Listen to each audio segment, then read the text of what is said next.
Olá, estamos ao vivo. Ao vivo, ao vivo, ao vivo. Áudio ok, hoje eu tô com fone com fio. Vamos lá, convido o povo. Chama o povo que hoje tem live bala.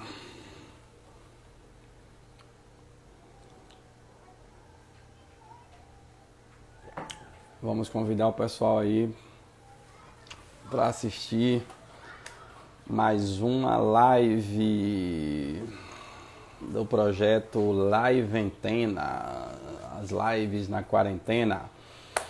Sejam bem-vindos, boa noite. Clica no aviãozinho, chama o povo.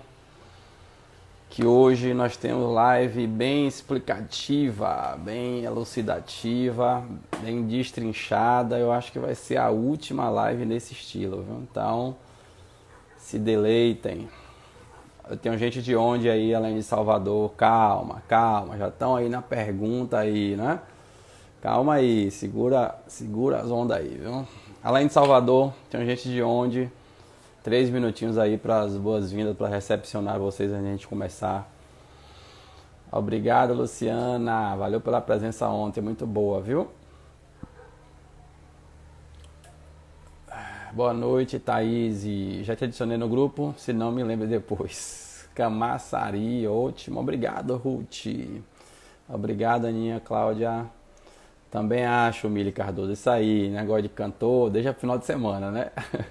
Porto Seguro, Karina, obrigado. Bem-vinda, Kari. Vamos lá, 43 pessoas. Candeias, que legal. Embora eu quero bater 100 hoje, viu? Quero bater 100 pelo menos. Então, chama o povo aí. Clica no aviãozinho aí. Chama o povo. Lorena Pinho, vamos combinar nossa live, viu? Vai ser do projeto Gilmar Mendes Convida, dona Lorena. Vamos combinar a data aí, uma quarta-feira qualquer. De repente é do dia 12 ou 13 de maio a gente faz. Perguntas por enquanto ainda não, tá, gente? Ilhéus Bahia, obrigado, Xande. Boa noite, grande Leandro Damasceno, Domínio Sistema. Thomson Reuters, o melhor do mundo. Pojuca, Lauro de Freitas. Iguaí. Iguaí fica onde, Lília? Iguaí fica onde, Lília? Iguaí, Bahia. 56 pessoas, vamos lá, eu quero bater 100 pelo menos, eu chamo o povo, que hoje tem portaria 10486, deixa eu colocar aqui no topo, que agora eu aprendi a colocar esse negócio, agora eu tô metido, aprendi, portaria 10486, rapaz, digitar nesse negócio é terrível. Barra 2020. Vamos lá fixar isso aqui, que agora eu aprendi a fixar. Ontem minha querida Josiane me ensinou a fixar o assunto do dia que eu não sabia. Tava passando vergonha, rapaz, logo eu, né? Que menino, que exemplo, né? Gente, vamos lá, 57 pessoas, 20 horas e 6 minutos. Eu vou desativar os comentários, tá? Por enquanto, pra gente destrinchar aqui essa portaria que foi publicada aí dia 24, vai fazer uma semana, né? Que essa portaria foi divulgada pelo governo e a gente vai tentar destrinchá-la aqui, pelo menos os principais pontos, né? Ela veio, esclareceu algumas coisas, complicou outras. Obrigado, Lília. Iguaí, Sudoeste, 150 km de Ilhéus. Estive aí perto mês passado. Então ela trouxe, clareou algumas coisas. Por outro lado, eu julgo que ela está um pouco inconstitucional em outro ponto, né? Então a gente vai tentar destrinchar, lembrando que ultimamente tudo tem mudado muito rápido, né? Então o que a gente fala hoje, de repente já não é mais amanhã, de repente tem uma reunião e muda tudo, e a gente fica sabendo através de reunião, né? Eu nunca vi reunião ser base legal de nada, mas a gente tem tido aí atualizações através de reuniões entre Dataprev e CFC, as empresas de software, né? E ao invés do governo transformar essas decisões numa norma, numa portaria, seja lá o que for, não, a gente fica sabendo através de algumas empresas que participaram da reunião e não através do governo. Então, Já fica aí minha crítica inicial em relação a isso que vem ocorrendo. Não é? Mas vamos lá, a gente vai tentar destrinchar essa portaria aí. Eu vou desativar os comentários agora.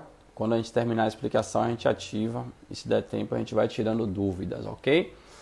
Bom, portaria 10486 da Secretaria Especial de Previdência e Trabalho, de 22 de abril, porém foi divulgada dia 24 de abril. Ela saiu no Diário Oficial da União. Essa portaria ela edita normas relativas ao processamento e pagamento do benefício emergencial, o conhecido bem, da MP 936. Não confundam benefício emergencial com auxílio emergencial, tá? O benefício é aquele dado ao trabalhador que teve o contrato suspenso ou reduzido, né, e está apto a receber. E o auxílio é para quem não tem carteira assinada, para o MEI, para o desempregado, que é aquele benefício de R$ 600 até 1.200, também chamado de Corona Voucher, que é pago lá, que foi cadastrado lá através do aplicativo, né, da Caixa e tal. Então uma coisa é uma coisa, outra coisa é outra coisa, e as duas não se misturam. Bom, vamos tentar destrinchar essa portaria aqui. Eu vou estar lendo aqui, vou colocando minhas explicações, lembrando que é o meu entendimento, eu não sou dono da verdade, mas a gente vai estar sempre tentando fundamentar o que a gente está falando, tá? O artigo 1º, ele traz aqui, dispõe sobre os critérios, tá, de calamidade pública, tranquilo, nenhuma novidade. No artigo 2º dessa portaria, ele traz que o bem é pessoal e intransferível, nenhuma novidade também. Será pago aos empregados que durante o estado de calamidade tenham redução proporcional por até 90% ou suspensão até 60%, nenhuma novidade também. Reforça aqui no parágrafo único que não depende de período aquisitivo, não depende de tempo de empresa, nem de número de salários, nenhuma novidade também, até aí só copiou, colou a MP, né? Artigo 1º e artigo 2º. No artigo 3º ele fala aí da questão de ter mais de um benefício se a pessoa tiver mais de um vínculo, exceto o intermitente. O intermitente, ele mesmo que tenha mais de um vínculo, só tem direito a um benefício. Nenhuma novidade também, já estava assim no artigo 18 da MP. Então, até o artigo 3º, a gente não tem nenhuma novidade na portaria em relação ao texto original da MP 936, de 1º de abril. Beleza. No artigo 4º em diante, aí começa vamos dizer assim, as novidades, né? Lembrando que a portaria ela veio para regulamentar a MP. Então, se ela veio para regulamentar, ela não pode inovar em nada. Ela vem para desmiuçar, explicar melhor a medida provisória, a norma superior. Mas ela não pode alterar nem acrescentar, né, nada em relação ao texto original, vamos dizer assim. Então, no artigo 4º, né, ele bota lá: o bem não será devido a quem tenha redução proporcional de jornada e salário ou suspensão então não tem direito quem fizer redução de jornada ou suspensão que também esteja ocupando cargo ou emprego público, aparentemente nenhuma novidade, porque ele já cita isso na MP 936. Aí no item 2 já vem uma certa novidade, tá? Que ele bota o seguinte: tiver o contrato de trabalho celebrado após a data de entrada em vigor da MP 936. O que é que ele quer dizer com isso? Que admissões após o dia 1º de abril não vai dar direito ao benefício emergencial. Porque a MP foi dia 1º de abril. Aí ele fala que os contratos celebrados após 1º de abril, ou seja, a partir do dia 2, não vai dar direito ao benefício emergencial. Se a gente analisar um pouco, tem uma lógica, né? Se eu estou admitindo um trabalhador, já vou admitir fazer redução e fazer suspensão, dá uma ideia aí de fraude, né? Dá uma ideia de, eu vou admitir e já suspender seu contrato. Não tem muita lógica. Então eu até concordo com esse item 2 aí, que ele diz que não terá direito ao benefício o trabalhador que foi admitido a partir do dia 2 de abril. Concordo totalmente, tá? Na MP não tinha esse texto, mas pela lógica da coisa tem fundamento, e eu acho que a intenção do governo aí foi evitar fraude, né? Aquelas situações de que um empregador coloca lá um parente para trabalhar na empresa, e já suspende o contrato, né? Infelizmente, deve ter ocorrido isso, o governo deve ter observado isso, por isso que colocou esse texto aí na portaria. Aí no item terceiro ele fala o seguinte: estiver em gozo de...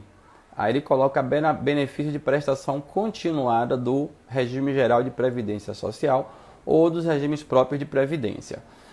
Essa expressão benefício de prestação continuada causa uma dúvida muito grande às pessoas, porque muitos acham que quando ele fala de benefício de prestação continuada, ele está falando do LOAS, aquele BPC da Lei Orgânica da Assistência Social, que é aquele benefício ao idoso de 65 anos ou mais, que tem a renda até 1/4, deficiente e tal. Não é bem isso. Observe que ele fala benefício de prestação continuada do regime geral. Né? O regime geral é previdência social para quem contribui, ou regime próprio, e aí fala ressalvado pensão por morte e auxílio-acidente.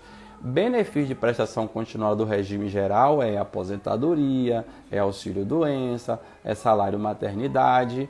O que significa prestação continuada? Benefício que é pago continuamente, que visa substituir o salário. Aposentadoria visa substituir o salário. Auxílio-doença também, salário-maternidade também. Então ele está dizendo aí que quem estiver em gozo de aposentadoria, de salário-maternidade, de auxílio-doença, não tem direito ao benefício emergencial. Os únicos benefícios de prestação continuada que dá direito é pensão por morte e auxílio-acidente. Pensão por morte pelo fato de ser um benefício do dependente, não do próprio segurado, e auxílio-acidente porque não visa substituir o salário. Até aí tranquilo, nenhuma novidade, porque na MP já trazia esse texto, tá? Já trazia esse texto, mas a gente vai ver que daí surge uma novidade. Então não tem direito ao benefício. Na letra B ele fala que quem estiver recebendo seguro-desemprego, isso aí também não é nenhuma novidade, está recebendo seguro-desemprego não tem direito ao bem, nem precisava citar, visto que recebendo seguro-desemprego não poderia estar de carteira assinada. Embora ele fale aqui em qualquer das suas modalidades. Seguro-desemprego também é pago pescador artesanal, né? Tem outras situações de pagamento para o seguro-desemprego.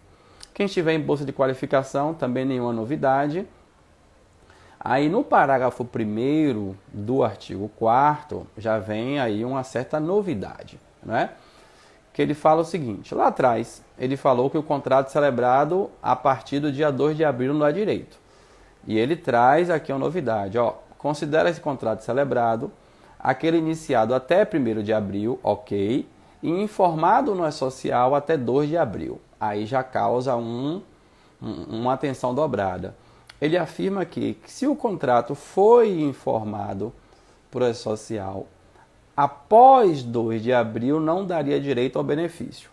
A gente sabe que as empresas do grupo 1, grupo 2 e grupo 3 já é para ter todos os seus contratos informados no E-Social, visto que as admissões já são enviadas já via social dessas empresas. Porém, na MP, ele não associa ao pagamento do benefício você ter enviado a admissão via social.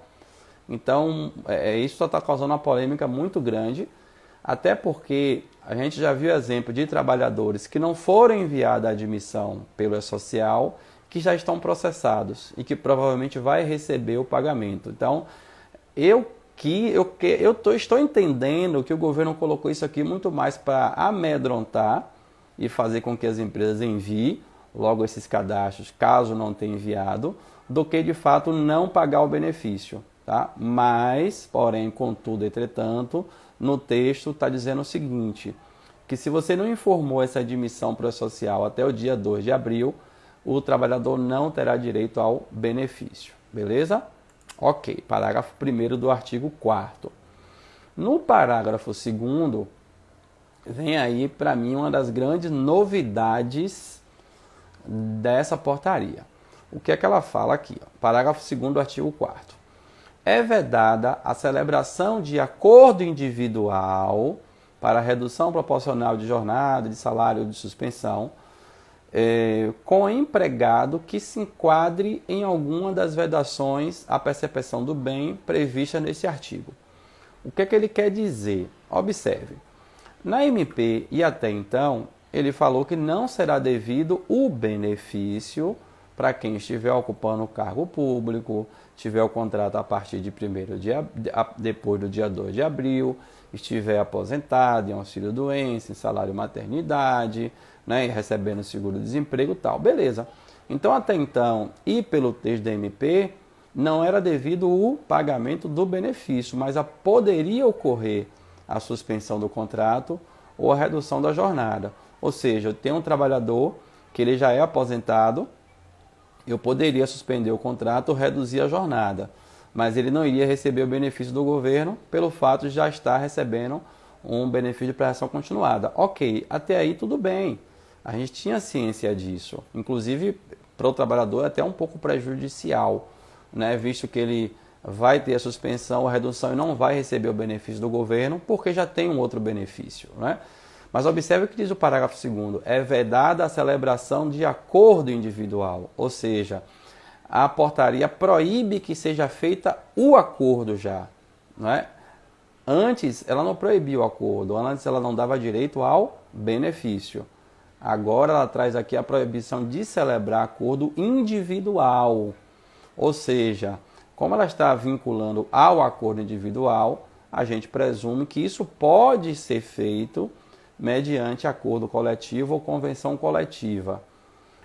A intenção do legislador, ao meu ver, foi o seguinte, já que ele não vai ter direito ao benefício, eu não vou permitir que a empresa faça diretamente com ele. Eu vou querer amarrá-lo ao sindicato, porque chegando ao sindicato, o sindicato vai dizer o seguinte, isso aí é prejudicial para o trabalhador que é aposentado, porque ele já não vai receber o benefício. Então, como você está reduzindo a carga horária, como você quer suspender o contrato, você vai ter que dar alguma contrapartida para ele, alguma ajuda compensatória, por exemplo, para compensá-lo, já que ele não vai ter direito ao benefício emergencial. Eu acho que a intenção do legislador foi essa, tá? De impedir que seja feito por acordo individual para jogar para o sindicato querer alguma contrapartida pelo fato de eu estar suspendendo ou reduzindo de um aposentado que não vai ter direito ao benefício. Eu entendi que o legislador quis causar isso. Por outro lado, quando ele veda que eu faça esse acordo individualmente, pode ser que eu não queira fazer mediante sindicato e deixe o trabalhador trabalhando. E se minha empresa não foi proibida de funcionar e eu não quero ou não pude adotar o teletrabalho, eu coloco o trabalhador que é aposentado, que é da zona de risco, exposto. Ou seja, a portaria que aparentemente veio com a intenção de proteger emprego e renda, ele coloca na situação oposta, meio que condiciona ao sindicato, ou seja, restringe a suspensão, a redução de quem é aposentado e, por outro lado, acaba colocando ele na situação de risco em relação à pandemia. Reforçando, eu entendi o interesse do legislador, mas eu tenho que analisar o outro lado da moeda, qual o impacto que causa esse ponto de vista dele. Eu acho que ele não acordou muito para isso aí, meu ponto de vista, tá? Isso está no parágrafo 2º do artigo 4º, depois leiam com calma o parágrafo 2º do artigo 4º, foi que eu coloquei, eu fiz um Gilmar Mendes informa, e muita gente, não está assim, porque não leu o parágrafo 2º. Lê o artigo 4º todo, principalmente o parágrafo 2º, que vocês vão entender, caso não tenha entendido, o que eu estou destrinchando. No parágrafo seguinte, o parágrafo 3º, ele traz o seguinte: o bem não será devido caso verificada a manutenção do mesmo nível de exigência e produtividade ou de efetivo desempenho do trabalho existente durante a prestação de serviço em período anterior à redução para os seguintes trabalhadores. O que é que ele quer dizer? Veja bem, trabalhadores não sujeitos a controle de jornada e trabalhadores que percebam remuneração variável. O que é que ele quis proteger o trabalhador nesse aspecto? Veja bem, empresa, para quem recebe remuneração variável e para quem não tem controle de jornada, você não pode exigir a mesma produtividade, o mesmo desempenho se você reduziu a jornada. Imagina, por exemplo, um empregado que é comissionista, puramente comissionista ou comissionado. Ele tem lá uma meta de vender X valor por mês. Exemplo, você tem uma meta de vender 100 mil por mês e você trabalha o dia todo. Se eu reduzo a jornada pela metade, eu não posso exigir que ele continue vendendo aquele mesmo valor, aquele mesmo 100 mil.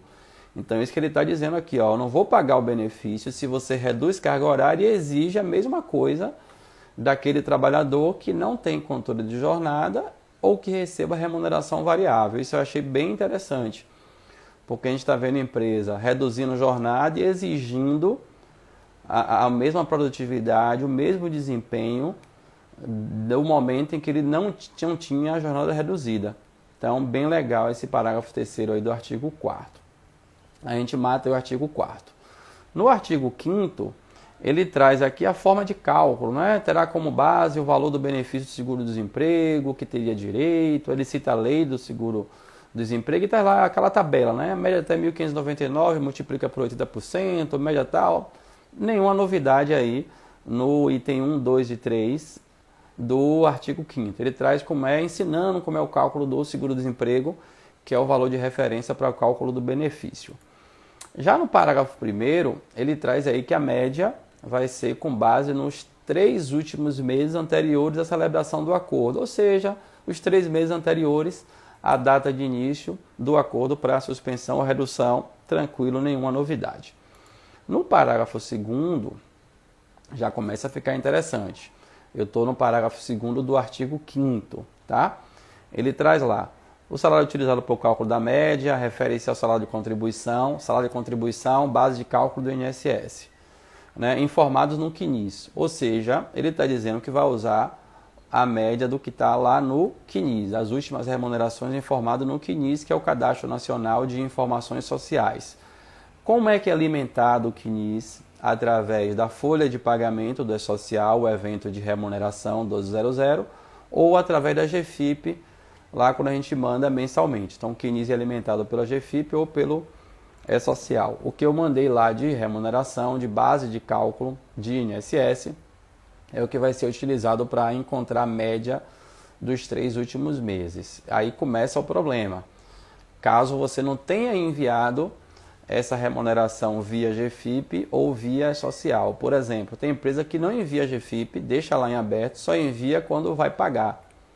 Né? Só envia quando vai pagar o FGTS, não declara o débito. Aí começa a surgir os problemas. E aí ele começa a explicar esses casos específicos. Né? Se ele bota aqui, parágrafo 3º, se excepcionalmente o salário de contribuição não constar na base CNIS após o prazo previsto para o empregador prestar informação, aqueles 10 dias de prazo, o mês sem informação será desconsiderado. O que ele quer dizer? Você mandou lá a redução, o governo foi lá na base CNIS nos 3 últimos meses e não encontrou um dos meses. Não encontrou remuneração para um dos 3 meses. Ele vai fazer a média dos demais meses.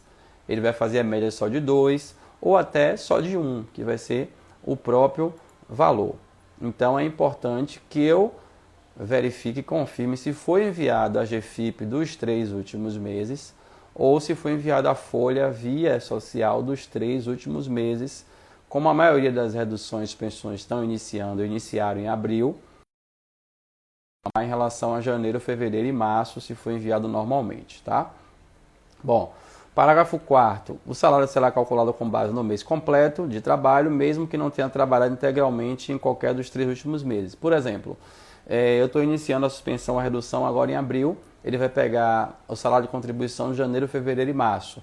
Só que o trabalhador foi admitido no decorrer de janeiro. Não vai estar lá o salário de contribuição mês fechado, mas ele vai fazer o cálculo lá proporcional e ver qual seria o valor do mês fechado para incorporar ao cálculo da média.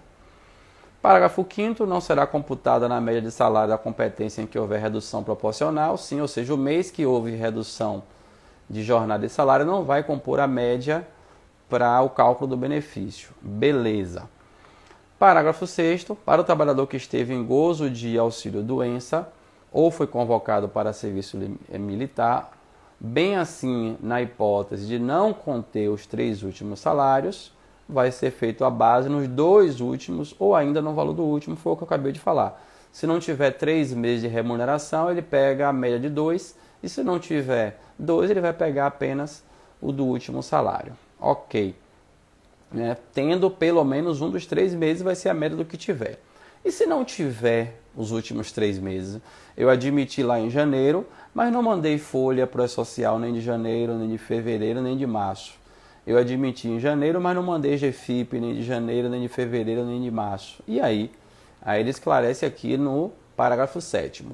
Na ausência de informações no CNIS sobre os 3 últimos meses de salário, o valor será calculado com base no salário mínimo nacional.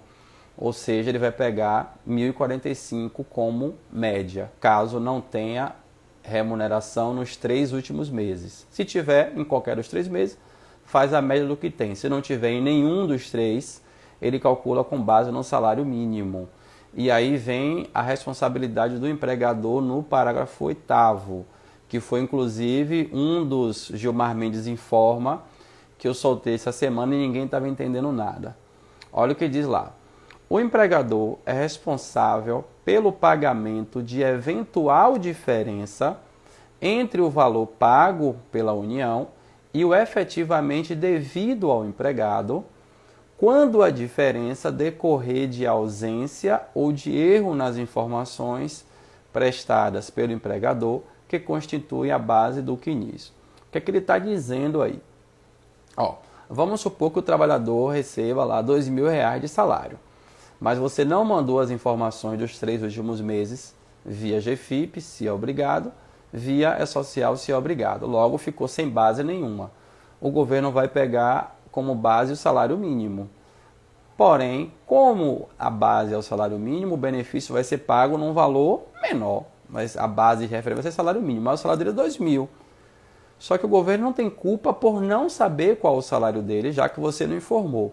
Então, o que é que ele diz aqui? Olha, se eu pagar o valor a menor pelo fato de você não ter enviado a informação correta ou não ter enviado a informação, você, empregador, é responsável pelo pagamento da diferença entre o valor que eu deveria ter pago e o valor que eu paguei. Gente, vou ser bem sincero, super concordo com isso. Dai a César o que é de César. Se a empresa informou errado ou não informou, é ela que é responsável por pagar a diferença aí do benefício. Então, bom revisar aí as 3 últimas GFIPs ou as 3 últimas folhas aí enviadas para o E-Social, tá? Esse foi, para mim, o mais polêmico dos artigos. O 4º e o 5º são os mais polêmicos. Esse aqui foi o artigo 5º. Continuando aqui, vamos para o artigo 6º. No artigo 6º, tranquilo. O artigo 6º não tem nenhuma novidade. Ele traz aqui a questão do valor, do percentual do benefício. 100% quando for suspensão, faturamento até 4,8 milhões, 70% se o faturamento for acima de 4,8 ou redução de 30%. Então, aqueles percentuais de 25, 50, 70, calculada com base na tabela do seguro-desemprego, nenhuma novidade do que está na MP 936, artigo 6º. Artigo 7º, ele fala do intermitente, Ele fala que quem tiver intermitente tem direito a 3 parcelas do benefício. O intermitente, para mim, foi um vacilo do governo, uma atrapalhação. Por quê? Ele trazia o intermitente na MP 936, então a gente presumia que o intermitente ia ter direito ao benefício emergencial, porém, eles colocaram também o intermitente na Lei 13.982, que é a lei do auxílio emergencial, aquele de R$600, o tal do Corona Voucher. E aí causou uma polêmica. Como ele colocou lá o intermitente inativo, muita gente achou que intermitente inativo era aqueles que existia um vínculo como intermitente, mas que não estavam prestando serviço para o empregador. E aí, claro, as pessoas, como viram isso lá, viu a palavra intermitente na lei dos R$600, correu para se cadastrar lá no aplicativo da Caixa, E vamos ser sinceros, o governo deu a entender isso. E aí, para surpresa de todos que tinham contrato como intermitente tiveram o auxílio emergencial recusado, alegando que tinham vínculo como intermitente. Aí ninguém entendeu nada, todo mundo ficou doido, Vieram me perguntar e eu falei, o governo está se atrapalhando, ele está citando num lugar e no outro. Então, aqui na portaria ele acaba resolvendo essa pendência e reforçando que o intermitente vai ter direito ao benefício emergencial e não ao auxílio emergencial. Então, se você conhece alguém que teve o benefício negado, o auxílio emergencial negado, pelo fato de ser intermitente, avise-o que não adianta contestar lá no aplicativo ou no site da Caixa, que vai ser negado de novo, visto que ele vai ter o benefício emergencial, 3 parcelas de R$ 600, tá? Inclusive hoje saiu mais um extrato da reunião, né, entre Dataprev e as empresas de software, e o governo divulgou lá um calendário, meio que um calendário de pagamento do intermitente. Segunda-feira já começa aí o pagamento por intermitente. Outra coisa que eu achei que o governo errou é que ele deveria, para mim, repassar a responsabilidade das empresas informar a questão do intermitente, para a gente informar as contas do intermitente, a conta bancária, para ele receber o crédito. Como o governo não perguntou e não colocou no layout o intermitente, a gente não informou, claro.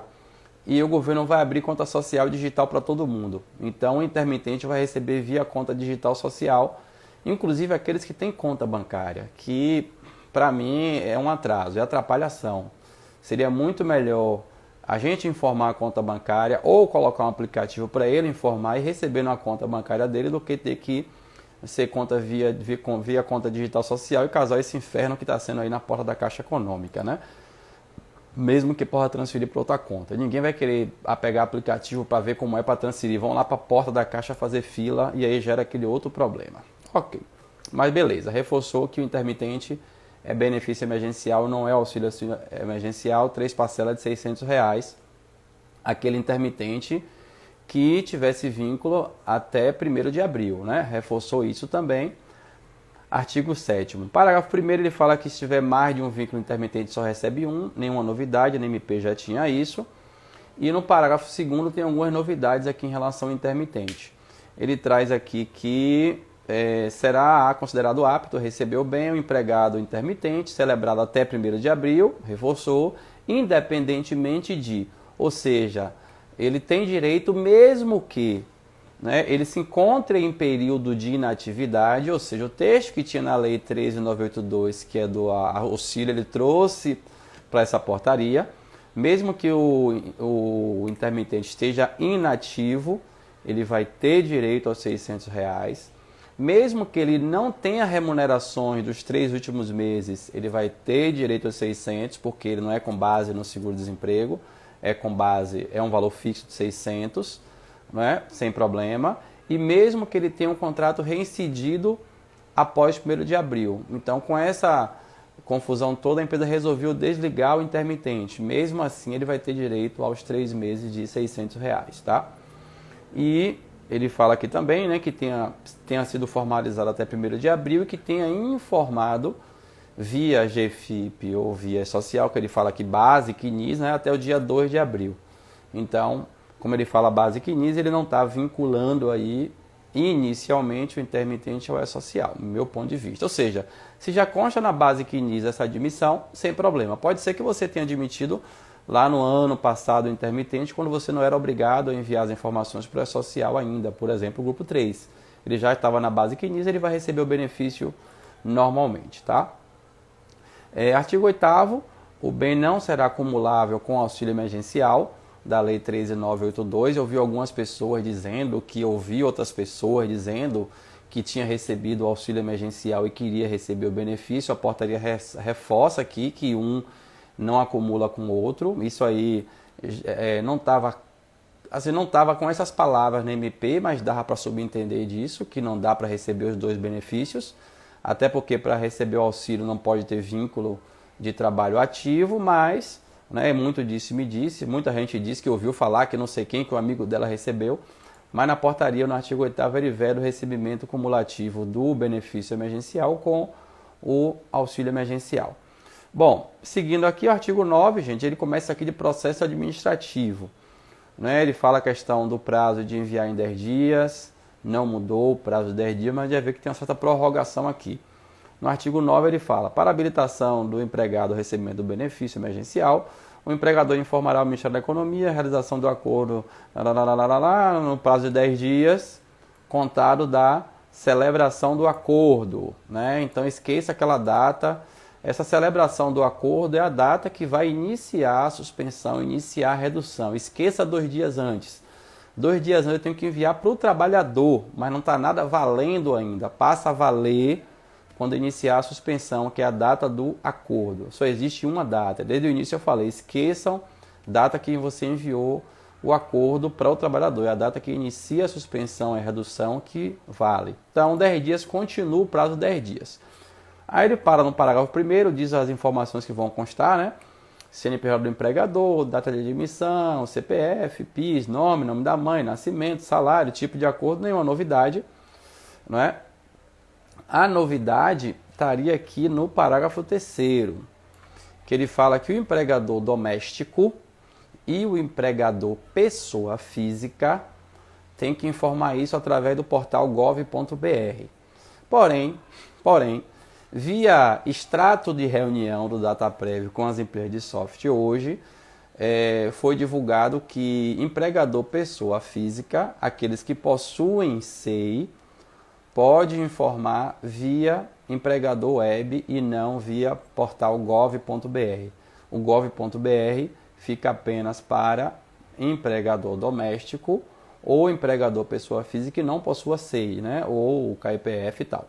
Se houver, pode ser enviado segundo essa reunião, né? Eu tô puto com isso, desculpa a expressão, porque eu nunca vi reunião ser base legal para nada, mas através dessas reuniões está sabendo um monte de coisa, né, que o governo deveria soltar uma norma legal dizendo isso, mas tudo bem.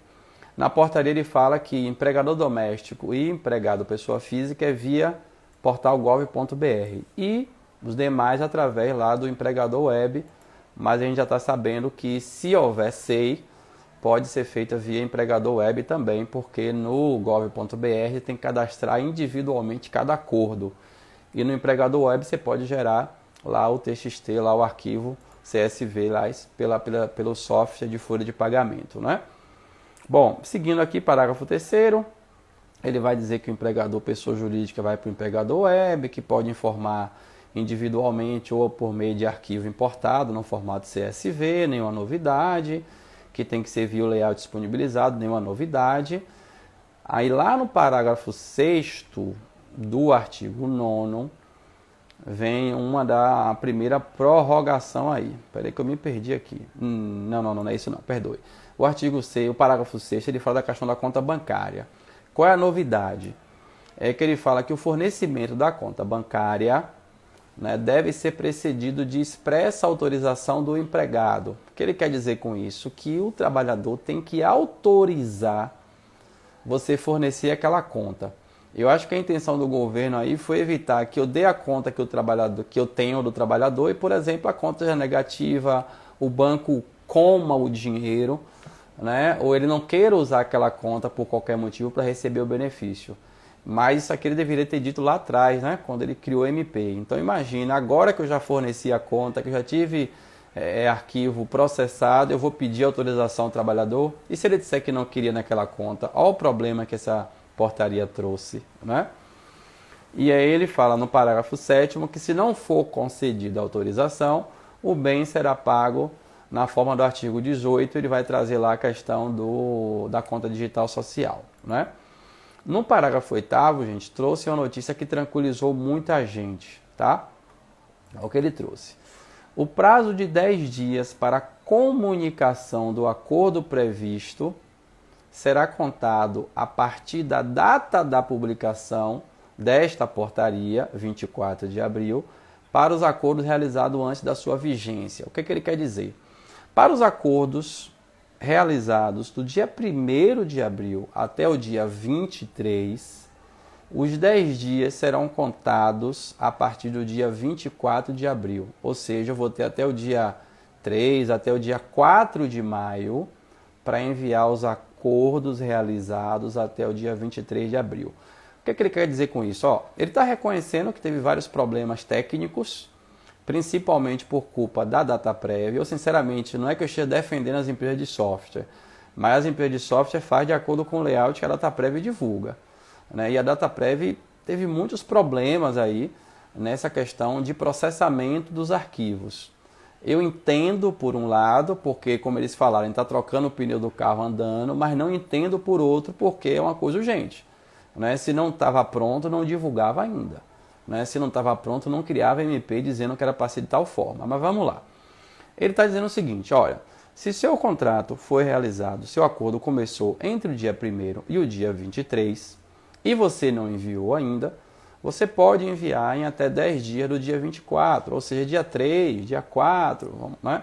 Dia 3 de maio, que o benefício será pago normalmente e a empresa não vai ser penalizada. Só que esse normalmente ele não vai contar do dia que você enviou, o governo vai pagar o benefício integralmente, mas é claro, não vai ser no prazo previsto. Imagina, você começou o acordo dia 5 de abril, você teria que enviar até o dia 15, 10 dias. Você não enviou em 10 dias, mas o governo deu essa prorrogação para você aqui. Você pode fazer valer essa prorrogação? Pode. Aí você vai e envia dia 2 de maio. O governo não vai conseguir pagar isso no dia 5 de maio, o dia que começou a vigorar aquele acordo. Ele vai pagar depois, porém vai pagar retroativo. Ou seja, o trabalhador vai receber atrasado, mas vai receber integralmente. Deu um alívio aí para as empresas essa prorrogação para os acordos realizados até o dia 22 de abril, tá? Então, se o acordo foi celebrado até 23 de abril, ele dá uma prorrogação para você enviar em até 10 dias do dia 24, que seria aí aproximadamente dia 3 de maio, vamos colocar assim, por segurança, dia 4, segunda-feira, né? Se você enviar até segunda-feira, o trabalhador recebe integralmente, porém não vai receber na data prevista, justamente porque você enviou com atraso, mas a empresa não será penalizada, tá? Eu estou falando do artigo 9º, parágrafo 8º. Vamos para o artigo 10. Artigo 10 ele fala de alteração, né, nesses acordos. Olha o que ele fala aqui. Empregador e empregado poderão alterar a qualquer tempo os termos do acordo pactuado e informado ao Ministério da Economia. Seria meio que uma alteração de prazo, né? Ele fala aqui no parágrafo 1º que o empregador deverá informar os dados do acordo alterado em até 2 dias corridos da nova pactuação. Ou seja, eu tinha enviado com X prazo, X acordo, e resolvi alterar, né? Do dia que eu pactuei essa alteração, eu tenho 2 dias para informar isso ao governo. E aí no parágrafo 2º ele fala que as informações prestadas no intervalo de até 10 dias anteriores ao pagamento não serão processadas no meio corrente. O que ele quer dizer a isso? O que ele quer dizer? Bom, se falta até 10 dias para realizar o pagamento, a alteração que você mandou não vai ser processada para aquele pagamento, porque falta pouco tempo. 10 dias para o pagamento eu não tenho mais como alterar o valor. Eu vou pagar o valor que você mandou anteriormente e a partir do mês seguinte essa alteração será processada. Aí o que é que pode acontecer com isso? Pode acontecer do governo pagar um benefício maior ou menor, né? Aí ele traz lá no parágrafo 3º, item 1, essas situações e fala o seguinte: acarretará na responsabilização da empresa a devolução da União do valor pago a maior. Então, se o valor foi pago a maior pelo fato da empresa não enviar a alteração no prazo, ela tem que devolver o valor para a União. Aí vai ter que descontar do trabalhador, mas ela é responsável por fazer isso. Se o valor foi pago a menor, por decorrência disso, aí nesse caso a empresa vai pagar ao trabalhador a diferença. Ela é responsável por pagar ao trabalhador a diferença, visto que ela não enviou a informação no prazo devido. Ou seja, gente, se tiver alguma retificação, alguma alteração para enviar, você tem que enviar no máximo até 20 dias da vigência do acordo, no máximo, estourando, que é o prazo que o governo dá para processar o arquivo, tá? Se você enviar até 20 dias, ele fala que já vai ser alterado o valor naquele primeiro pagamento. Se você enviar a alteração, a retificação após o 20º dia e até o 50º, entre 20 e 50 dias, só vai valer a alteração a partir do segundo pagamento. Se você enviar depois de 50 dias do acordo inicial, só vai causar impacto no terceiro pagamento.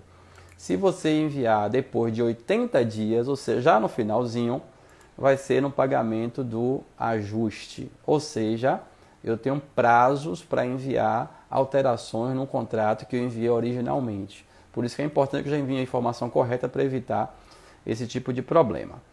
Bom, artigo 10 fechou. Artigo 11, ele traz aqui, o que é que está de novidade? serão analisados, será definido se estiver correto. Aí ele traz situações de que, se não for enviado corretamente, né, esses acordos, ele traz aí que vai aguardar cumprimento de exigências ou pode ser indeferido, que o trabalhador pode acompanhar o andamento do processo de concessão do benefício através do portal gov.br ou através do aplicativo Carteira Digital, mas eu mais olhei, não tem nada na Carteira Digital. Verdade, não consta nada ainda. Aí ele coloca aqui, conforme ato da Secretaria Especial de Previdência e Trabalho, ou seja, provavelmente vai sair ainda mais um ato aí da SEPT regulamentando essa questão de informação no gov.br e na Carteira de Trabalho Digital. Informa também que algum exência, o empregador será notificado no prazo de 5 dias e fala também de ato da SEPT, ou seja, vai ter mais novidade nos próximos dias. Né? Fala aqui que quando envolver dados não declarados, o pagamento vai ficar condicionado à regularização desses dados. Se cumprir em 5 dias, retroage a data. Se não, vai arquivar e vai indeferir o pedido. Aí ele traz no artigo 15, no artigo 13, em relação ao recurso administrativo, que é 15 dias. Isso aí não é para agora, vamos dizer assim. Ele fala também a questão da responsabilização do empregador de informar acordo corretamente, se não cumprir no prazo, por culpa do empregador, a empresa vai ter que pagar o salário e os encargos aos trabalhadores, artigo 14, ele fala mais ou menos isso aqui. Aí vem para o artigo 15, no artigo 15 ele fala nas cessações do benefício, né, quando acabar o prazo, ou quando retomar as atividades, ou se o trabalhador se recusar a retomar sua atividade normal, nenhuma novidade. Se for comprovada a falsidade na prestação de informações ou fraude, visando a percepção indevida do benefício, também está regulamentando o que para a gente seria, em tese, seria o óbvio, né? Fala aqui que o valor indevido tem que ser recolhido até 30 dias através de GRU, já estava isso também na portaria na MP. Aí no artigo 17 também ele traz uma certa novidade aqui. Os acordos informados até a data em vigor desta portaria, os acordos informados até 24 de abril, em desconformidade, deverão ser regularizados em até 15 dias, se necessário alguma informação do empregador. Ele dá um prazo de 15 dias para eu corrigir algum arquivo enviado até o dia 24. Porém, ele não me diz qual o erro ainda, né? Se ele só dá lá como não processado, mas depois ele está reprocessando tudo. Acho que ele quer dizer o seguinte: quando eu de fato regularizar todos os processamentos e apresentar o erro, vocês têm 15 dias para corrigir. Eu acho que ele quer dizer isso aqui. Bom, artigo 17 não tem mais nenhuma novidade aí. Gente, eu pulei um pouquinho essa parte de interposição de recurso, porque é algo que de fato ainda vai ter uma portaria regulamentando, ainda vai ter alguma norma regulamentando. Não chegou ainda essa situação de interpor recurso, de prazo de recurso administrativo, então não dei tanta importância em relação a isso, porque isso pode ser deixado para amanhã, né? Vamos viver um dia de cada vez. Quando chegar alguma questão de interpor recurso, de ter informado tudo devidamente, o benefício não ter pago, aí sim a gente destrincha isso aqui, não é?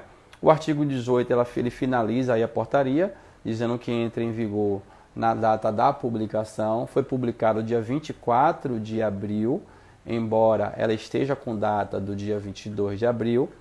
Ela foi publicada no Diário Oficial dia 24 de abril. Então, para mim, ela esclareceu algumas coisas, trouxe algumas novidades. Para mim, inclusive, essa questão do aposentado não poder ser feito através de acordo individual, para mim é inconstitucional, porque isso não está no texto da MP, tá? Mas ele trouxe aqui, mas né, quem sou eu para querer lutar contra isso nesse momento? Mas ela foi uma portaria boa em alguns aspectos, mas complicou em outros, não deixa claro outras coisas e não respondeu muitas das nossas dúvidas, né? Principalmente em relação ao processamento. Eu vou abrir aqui agora para os comentários, tem alguns minutinhos aí para algumas dúvidas a respeito do tema. Quem tiver já vai mandando aí, tá? Que a gente tenta estar respondendo. alguns 3 minutinhos aí só. Antes de vocês mandarem, antes de começar a chegar as primeiras dúvidas, quem mandou nas perguntas, manda de novo no texto. Eu vou lançar um curso, gente, daqui a pouquinho, é um lançamento, tá? Um curso meu.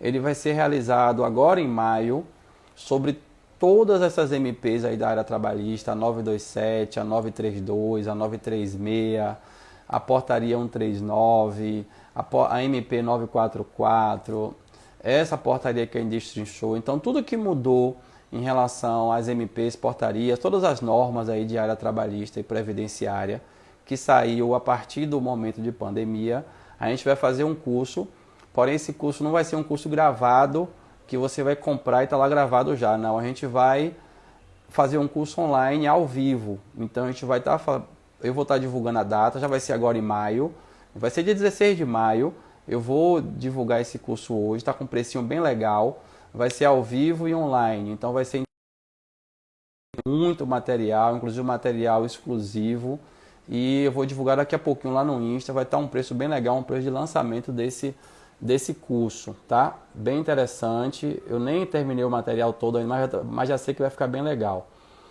Tem uma dúvida aqui, vamos tentar ver se eu pego aqui as dúvidas, vamos lá, rapidinho, porque não dá tempo mesmo, tá?